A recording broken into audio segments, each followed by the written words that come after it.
இன்றே டவுன்லோட் செய்து உங்கள் ஃபேவரட் ஷோக்களை என்ஜாய் பண்ணுங்க. ஓ பூமி, ஹலோ, நீங்க தானங்க செத்துருவேன்னு சொல்லி சோஷியல் மீடியால வீடியோவை வைரல் பண்ணது? ஆமாங்க. அவசரப்பட்டு எதுவும் பண்ணிடாதீங்க.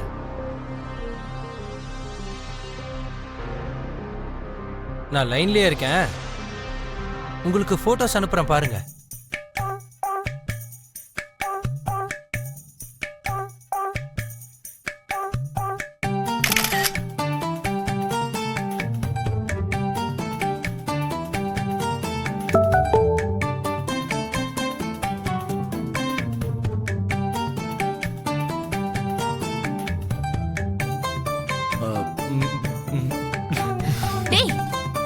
நீ முதல்ல யாருடா?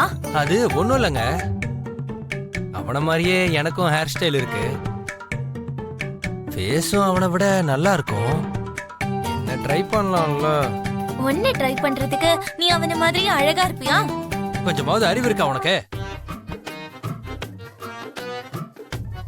மாட்டுக்கு தீவனம் எடுத்துட்டு போற பழைய லாரி மாதிரி இருக்கான் அவன். அவனை போய் பிடிச்சிருக்குன்னு சொல்லிக்கிட்டு இருக்க. நான் உனக்கு சாபம் விடுறேன், அவன் உனக்கு கிடைக்க கூடாது, நீயும் சாகணும்.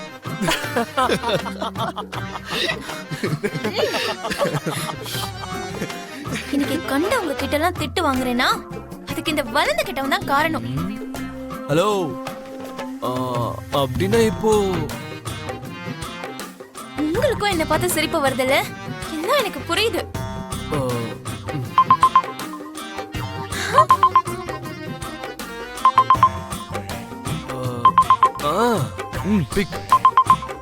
வேண்டாம், இனி இந்த போன்ல நான் ஆன்சர் பண்ண மாட்டேன். போன் பண்ணாலும் பேச மாட்டேன்.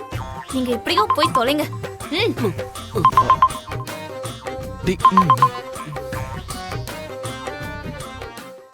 ஹலோ ஹலோ ஹலோ பியூட்டி, ஏன் பேச மாட்டேங்கிற?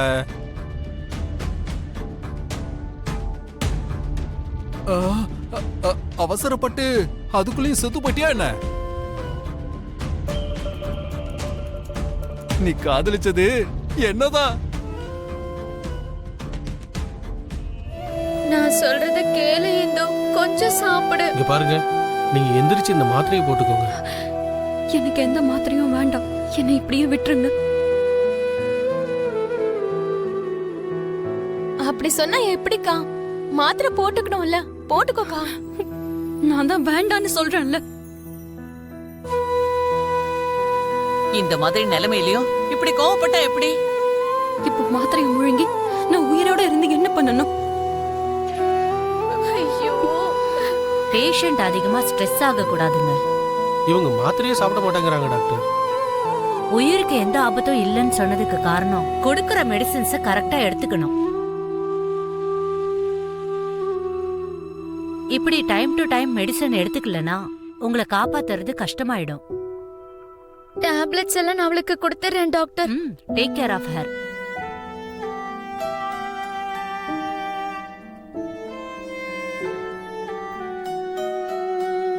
அத்தை, அந்த டேப்லெட்ஸ் கொடுங்க. இந்தாமா. டாக்டர் கொடுத்த டேப்லெட்ட போட்டுக்கலனா உயிருக்கு ஆபத்துன்னு சொல்றாங்கல்ல, தயவு செஞ்சு இந்த டேப்லெட்டை நீ போட்டுக்கோ. எதுக்காக போடணும்? உயிரோட இருக்கிறதுக்காகவா? நான் உயிரோட இருந்து என்ன பண்ணணும்னு சொல்லுங்க. என்ன பேசிட்டு இருக்க? ஆமா, நான் பேசுறது உங்களுக்கு அப்படிதான் தெரியும். என் கல்யாணம் நின்னு போச்சு. நின்னு கல்யாணத்தை நடத்துறதுக்கு உங்க யாருக்கும் வழி தெரியல.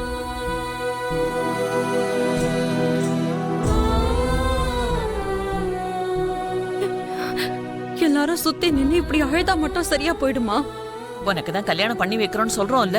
எனக்கு யாரும் வேண்டாம், அவரோட தான் எனக்கு கல்யாணம் நடக்கணும்.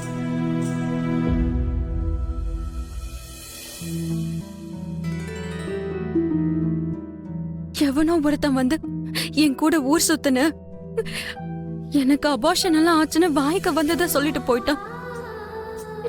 அவன் சொன்னதை நம்பி எனக்கு இந்த கல்யாணமே வேண்டான்னு போயிட்டாரு.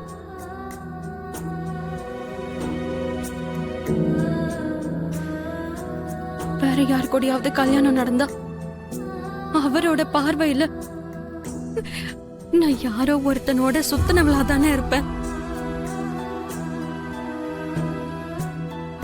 அதனாலதான் அவனுக்கு உண்மை என்னன்னு தெரிய வச்சு அதுல என் தப்பு இல்லைன்னு அவர் அதை புரிஞ்சுக்கிட்டு என் கழுத்துல தாலி கட்டுற மாதிரி பண்ணுங்க.